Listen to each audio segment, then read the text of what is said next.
आपण अभ्यासत आहोत पेशी व पेशी अंगके हा पाठ. आणि या पाठामध्ये या अगोदर आपण पेशी म्हणजे काय आणि पेशी अंगक म्हणजे काय याच्याबद्दल जाणून घेतलं.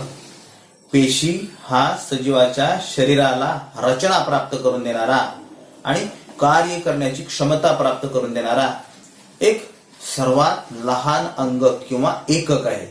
म्हणजे cell is the structural and functional unit of all living things असं आपल्याला पेशीचं वर्णन करते. तर अंगक म्हणजे काय? पेशीमध्ये असलेले विविध अवयव, पेशींच्या अवयवांनाच पेशी अंगके म्हणतात. या अगोदर आपण या पेशींच्या अंगकाबद्दल अभ्यासत होतो. आपण पेशी भित्तिका अभ्यासली. वनस्पती पेशींना असणारी पेशी भित्तिका ही फक्त बाहेरचं आवरण असते, शिवाय ती सेल्युलोज आणि पेक्टिन पासून तयार झालेली असते. नंतर कालांतराने तिचं सुबेरिन क्युटिन यांच्यामध्ये कसं रूपांतर होतं, आधार कसा भक्कमपणा देते आणि ही फक्त वनस्पती पेशीला असलेलं आहे आवरण, याच्याबद्दल अभ्यासलं. त्यानंतर प्राणी पेशीमध्ये आतलं असतं प्रद्रव्य पटल. प्रद्रव्य पटल हे आपल्या खिडकींच्या जाळ्याप्रमाणे असतं. ते उपयुक्त पदार्थ आत घेतं तर निरुपयोगी पदार्थ बाहेर टाकतं. म्हणजे ते निवडक्षम पारपटल आहे. सेमी परमेएबल मेम्ब्रेन किंवा सिलेक्टिव्ह परमेएबल मेम्ब्रेन म्हणतात त्याला. आणि त्याचबरोबर आपण ऊर्जा, पेशीला लागणारी ऊर्जा, मग पेशीचं कार्य कसं चालतं, कोणती ऊर्जा, ऊर्जेवर चालणारी आणि ऊर्जेशिवाय चालणारी काही कार्य अभ्यासले. त्यामध्ये ऊर्जेचा उपयोग करून चालणारे पेशीय भक्षण आणि पेशीय उत्सर्जन, म्हणजे बाहेरच्या वातावरणामधून अन्नपदार्थ गिळंकृत करणे किंवा आत घेणे, हवा आत घेणे, हे झालं पेशीय भक्षण. पाणी आत घेणे हे झालं पेशीय भक्षण, अन्न पाणी आत घेणे म्हणजे. आणि दुसरं उत्सर्जन. उत्सर्जनावाटं काय? पेशीमध्ये तयार झालेले टाकाऊ पदार्थ बाहेर टाकणे, हे उत्सर्जन. याच्यासाठी ऊर्जा लागते. तर ऊर्जेशिवाय चालणारे मग त्या ठिकाणी पाण्याची देवाणघेवाण ऊर्जेशिवाय किंवा हवेची देवाणघेवाण देखील ऊर्जेशिवाय पेशीमध्ये होत असते. यासाठी मग आपण त्याला ऑस्मॉसिस किंवा परासरण म्हणतात. मग हे कसं असतं? समपरासरी द्रावण, त्याचबरोबर अपरासरी द्रावण आणि अतिपरासरी द्रावण, हे 3 प्रकार अभ्यासले आपण. आयसोटोनिक सोल्युशन, त्यानंतर हायपोटोनिक सोल्युशन आणि हायपरटोनिक सोल्युशन. आयसोटोनिक म्हणजे काय? पेशीच्या भोवती असलेलं माध्यम आणि पेशीच्या बाहेर असलेलं माध्यम दोन्ही जर सारखंच असेल म्हणजे पाण्याचे आदान प्रदान होईल का? होणार नाही. याला आयसोटोनिक सोल्युशन म्हणतात. तर अपरासरी किंवा हायपोटोनिक म्हणजे काय? पेशीमध्ये पाण्याचं प्रमाण कमी आणि पेशीच्या बाहेर पाण्याचं प्रमाण जास्त असेल तर बाहेरचं पाणी पेशीत जातं. कशातून? निवडक्षम पारपटलातून. याला काय म्हणतात? अंतपरासरण म्हणतात या प्रक्रियेला. आणि हे हायपोटोनिक सोल्युशन मध्ये होतं. त्यानंतर अतिपरासरी द्रावण किंवा हायपरटोनिक सोल्युशन. इथं कसं असतं? पेशीत पाण्याचं प्रमाण जास्त असतं आणि बाहेर माध्यमामध्ये मात्र पाण्याचं प्रमाण कमी असतं. त्यावेळेस पेशीतून पाणी बाहेरच्या माध्यमामध्ये येतं आणि त्यावेळेस पेशी आकसते. याला काय म्हणतात? बहिःपरासरण म्हणतात किंवा याला एक्झॉस्मॉसिस म्हणतात. हे झालं ऊर्जेशिवाय चालणाऱ्या प्रक्रिया, या देखील आपण अभ्यासल्या. त्यानंतर आता आपल्याला अभ्यासायचे आंतरद्रव्य जालिका म्हणजे काय? आंतरद्रव्य जालिका हे एक वनस्पतीचं महत्वाचं अंगक आहे. या अगोदर आपण केंद्रक म्हणजे काय हे देखील अभ्यासलं. पेशी अंगकांमध्ये महत्वाचं अंगक असतं केंद्रक. आणि केंद्रकाचं काम काय असतं? सगळ्या पेशीमध्ये चालणाऱ्या कार्यावर नियंत्रण ठेवण्याचं काम केंद्रक करतो. आपण त्याला उपमा कशाची दिली होती? बँकेमधला मॅनेजर. तो कसं काचेमध्ये बसलेला असतो, मध्ये बँक, बाहेरून भिंती, मध्ये त्याला एक काचेची केबिन आणि मध्ये असतो का? त्याला सगळं दिसलं पाहिजे काय चाललंय, कोण काय करतंय, कोण आलेले, कोण गेलेले, प्रत्येक हालचालीवर लक्ष ठेवून असतो. तसं केंद्रक सुद्धा हे काम करतो. आणि आणखी महत्वाचं काम काय करतो? अनुवंशिक गुणधर्म पुढच्या पिढ्यांकडे संक्रमित करण्याचं काम सुद्धा केंद्रक करतो. केंद्रकामध्ये डीएनए असतात, केंद्रकामध्ये आरएनए असतात. या डीएनएच्या खंडांनाच जनुक म्हणतात. जनुक म्हणजे अनुवंशिक गुणधर्म संक्रमित करणारे घटक. त्याचबरोबर केंद्रकामध्ये रंगद्रव्य असतात आणि पेशी विभाजन होत असताना या रंगद्रव्याचं रूपांतर गुणसूत्रांमध्ये होतं. आणि हे गुणसूत्र म्हणजे डीएनएचे खंड असतात. हे डीएनएचे खंड म्हणजेच गुणधर्म संक्रमित करणारे घटक असतात. त्यांची रचना कशी असते? धाग्यांसारखे असतात ते. शिवाय आता आंतरद्रव्य जालिका हे पुढचं अंग, याला एंडोप्लाझ्मिक रेटिक्युलम देखील म्हणतात. आंतरद्रव्य जालिका, तर आंतरद्रव्य जालिका या नावामध्येच बघा एंडोप्लाझ्मिक रेटिक्युलम म्हणजे एंडो म्हणजे आत आणि ते आत असलेली नळ्यांची व्यवस्था म्हणजे एंडोप्लाझ्मिक रेटिक्युलम. रेटिक्युलम म्हणजे जाळ असणं त्यांचं. कसं तुम्ही शहरामध्ये जर घरं वगैरे पाहिली तर बघा घराच्या बाहेरून वेगवेगळ्या पाईपलाईन लावलेल्या असतात. कोणती पाण्याची असते, कोणती उत्सर्जक पदार्थ घरामध्ये घाण पाणी सांडपाणी तयार झालेलं बाहेर जायचे असते, कुठल्या लाईट फिटिंगच्या नळ्या असतात, भरपूर पाईप असतात. हे पाईप नसले तर काय होईल बरं? घराला ही व्यवस्था कशी पुरवायची? होणार नाही. म्हणजे अडचणी निर्माण येतील हे आपल्याला यावरून लक्षात येतं. तसं पेशीला सुद्धा पेशीच्या मध्ये असणाऱ्या विविध पदार्थांचं वहन करणारी एक व्यवस्था असते आणि ही पेशींच्या आत वेगवेगळ्या पदार्थांच्या वहन करण्याच्या व्यवस्थेलाच एंडोप्लाझ्मिक रेटिक्युलम किंवा आंतरद्रव्य जालिका म्हणतात. आता ही आंतरद्रव्य जालिका एका तरल आणि चिकट पदार्थाने भरलेली असते.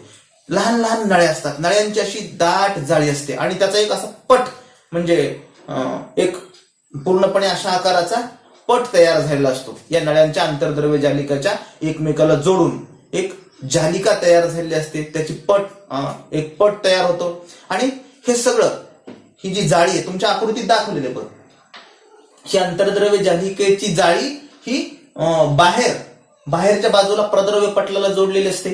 तर आतल्या बाजूला त्याला केंद्रक असतो. म्हणजे केंद्रक आणि प्रद्रव्य पटल यांना जोडलेलं असतं हे आंतरद्रव्य जालिका. शिवाय आंतरद्रव्य जालिका आपली टर्किश टॉवेल असते की नाही, टर्किश टॉवेल लग्नामध्ये वापरतात बघा नवरदेव, एकदाच घेतात पुन्हा नाही, तशी त्या टॉवेलवर काय असतं, वर असे खडबडीत भाग असतात ठशासारखे. आणि जर आंतरद्रव्य जालिकेवर असे ठशासारखे खडबडीत भाग असले तर त्या आंतरद्रव्य जालिकेला खडबडीत आंतरद्रव्य जालिका म्हणतात. म्हणजे आंतरद्रव्य जालिका दोन प्रकारच्या असतात, एक खडबडीत आंतरद्रव्य जालिका आणि दुसरी गुळगुळीत आंतरद्रव्य जालिका. अशा दोन प्रकारच्या असतात. गुळगुळीत आंतरद्रव्य जालिकेवर ते ठसे नसतात आणि ते ठशासारखा जो भाग आहे त्याला काय म्हणतात, रायबोझोम्स म्हणतात. म्हणजे ज्या आंतरद्रव्य जालिकेवर रायबोझोम्स असतात त्या आंतरद्रव्य जालिकेला खडबडीत आंतरद्रव्य जालिका म्हणतात. तर ज्या आंतरद्रव्य जालिकेवर असे ठशासारखे खडबडीत किंवा रायबोझोम्स नसतात त्यांना म्हणतात गुळगुळीत आंतरद्रव्य जालिका. आता ह्या गुळगुळीत आंतरद्रव्य जालिकेचं एक वेगळं काम आहे, खडबडीत आंतरद्रव्य जालिकेचं एक वेगळं काम आहे. परंतु ही आंतरद्रव्य जालिका म्हणजे नळ्यांची व्यवस्था असते. ती काय काम करते, पेशीला आधार देण्याचं काम करते. म्हणजे पेशीची ती एक आधार चौकट असते. शिवाय ह्या आंतरद्रव्य जालिकेमध्ये वहन व्यवस्था होते. पण कशाचं वहन करते, उपयुक्त पदार्थांचं वहन करते, विशेष म्हणजे प्रथिनांचं वहन करते ती. त्याचबरोबर अन्न, पाणी, हवा याच्यामधून आपण अन्न खातो. अन्न खाताना फक्त अन्नच असतं का? अन्न बरोबर काही नको असलेले घटक देखील आपल्या शरीरामध्ये जातात. बाजारामधून आणल्यानंतर धूळ किंवा पाण्यामधून, दूषित पाण्यामधून काही पोल्युटेड सबस्टन्सेस आपल्या शरीरामध्ये जातात, हवेमधून देखील जातात. आणि मग हे मध्ये पाण्याबरोबर अन्नासोबत गेलेले हे नको असलेले पदार्थ बाहेर टाकण्याचं काम. मग ते बाहेर कसं टाकते, शरीरामध्ये आपलं युरिन किंवा घाम याला एक वैशिष्ट्यपूर्ण घाण वास असतो. म्हणजे हे सगळे पाण्यात विरघळवले जातात आणि पाण्यात विरघळून ते शरीराच्या बाहेर टाकले जातात. हे काम कोण करतं, ही आंतरद्रव्य जालिका करते. त्याच म्हणजे काय, शरीरामध्ये तयार झालेले विषारी पदार्थ पाण्यामध्ये विरघळवून मग घामावाटे किंवा मूत्रावाटे हे शरीराच्या बाहेर टाकण्याचं काम करतात. त्याचबरोबर प्रथिनांचं संश्लेषण करण्याचं काम देखील करते कोण, आंतरद्रव्य जालिका.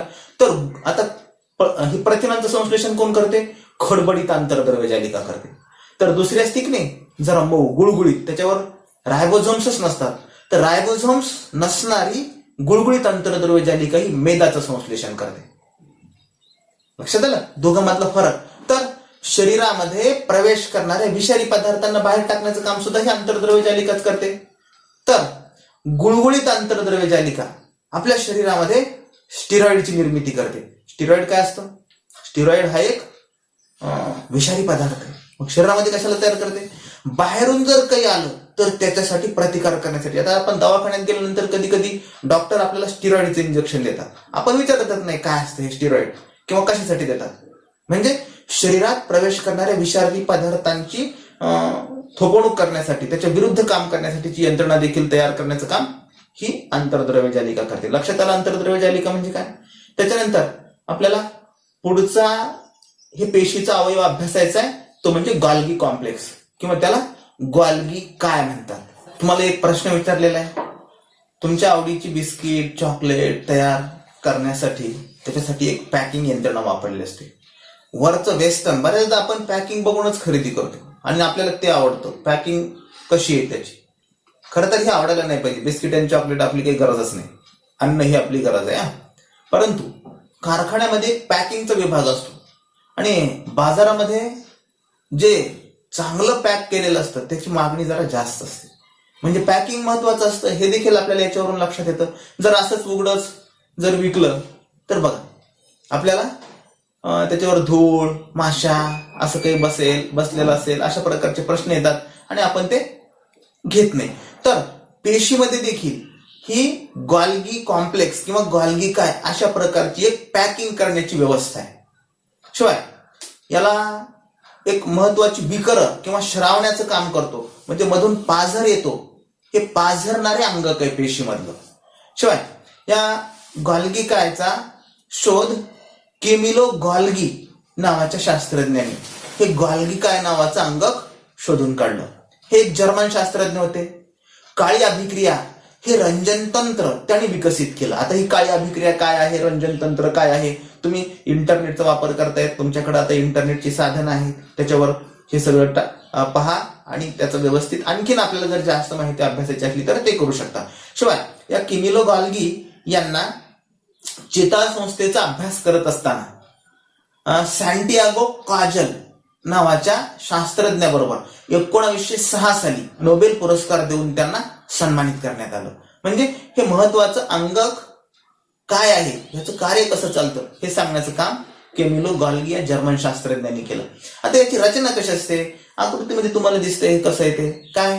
हे असे नाणी एकावर एक आपण जर 1 रुपयाचे नाणे किंवा 5 रुपयाचे नाणे एकावर एक ठेवल्यानंतर जशा आपल्याला उतरंड दिसते ते चपटे असतात. असेच चपटे 5 ते 8 अशा चपट्या भागांचे ते कोश बनलेले असतात आणि एकावर एक ठेवून ते ठेवलेल्या रचना असते, त्याची एक रचना तयार होते. आणि ही जी रचना आहे या रचनांना ह्याचे कोश तयार झाले की याला कुंड म्हणतात किंवा याला गोलीय पिटिका सुद्धा म्हणतात. कारण त्या गोल असतात आणि चपटे असतात म्हणून त्यांना गोलीय पिटिका म्हणतात. शिवाय आंतरद्रव्य जालिका, या आंतरद्रव्य जालिकेकडून आलेली प्रथिनं प्रोटीन्स, आंतरद्रव्य जालिकेचं काम पाहिलं आपण, प्रथिनं संश्लेषण करण्याचं काम करते खडबडीत आंतरद्रव्य जालिका. या आंतरद्रव्य जालिकेकडून आलेली जी प्रथिने हे गोलीय पिटिकेमध्ये बंदिस्त केली जातात. आता गोलीय पिटिका म्हणजे काय, हे 5 ते 8 हे कोशांचे जे थापित रचना तयार झालेली आहे त्याला गोलीय पिटिका म्हणतात आणि त्याच्यामध्ये ते बंदिस्त होतात. शिवाय बंदिस्त झाल्यानंतर मग नंतर आवश्यकतेनुसार ते पुरवण्याचं काम, पेशीला पुरवण्याचं काम हे करतात. आणि हे पेशीमधला स्त्राव निर्माण करणारं अंगक आहे. शिवाय याचं कार्य काय असतं, मग स्राव निर्माण करतं म्हणजे पेशीतील वेगवेगळे कार्य चालण्यासाठी महत्वाची विकर तयार करण्याचं काम करतं. विकर फार महत्वाचे असतात आपल्या शरीरामध्ये. बघा आपण अन्न खातो, अन्न पचण्यासाठी आपण कर्बोदक पचवण्याची क्षमता फक्त मानवामध्ये. आपल्याला तोंडामध्ये टायलिन नावाचं एक विकर तयार होतं. हे विकर कोण निर्माण करतं, मग हेच अंग तयार करतो, पेशीमध्ये असतं. आणि तोंड आपलं शरीर सगळं पेशीपासून तयार झालेले. म्हणजे टायलिन नावाचं विकर तयार करण्याचं काम हेच अंग करत असलं पाहिजे.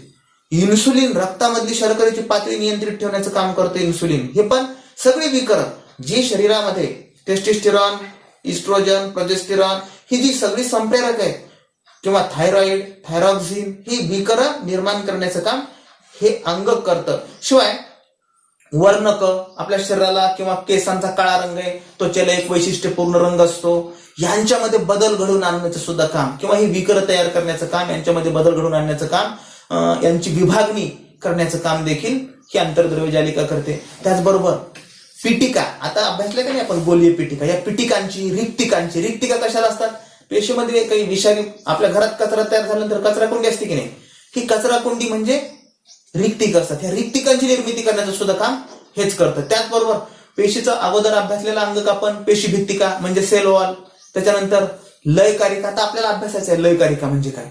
त्याचबरोबर प्रद्रव्य पटल म्हणजे सेल मेम्ब्रेन, हे खिडक्याच्या जाळीसारखं असतं, ते उपयुक्त पदार्थ आत घेतं, निरुपयोगी पदार्थ बाहेर टाकतं. या अंगकांची निर्मिती करण्याचं काम सुद्धा ही गॉल्गी काय नावाचं संकुल करतं. याला गॉल्गी कॉम्प्लेक्स देखील म्हणतात.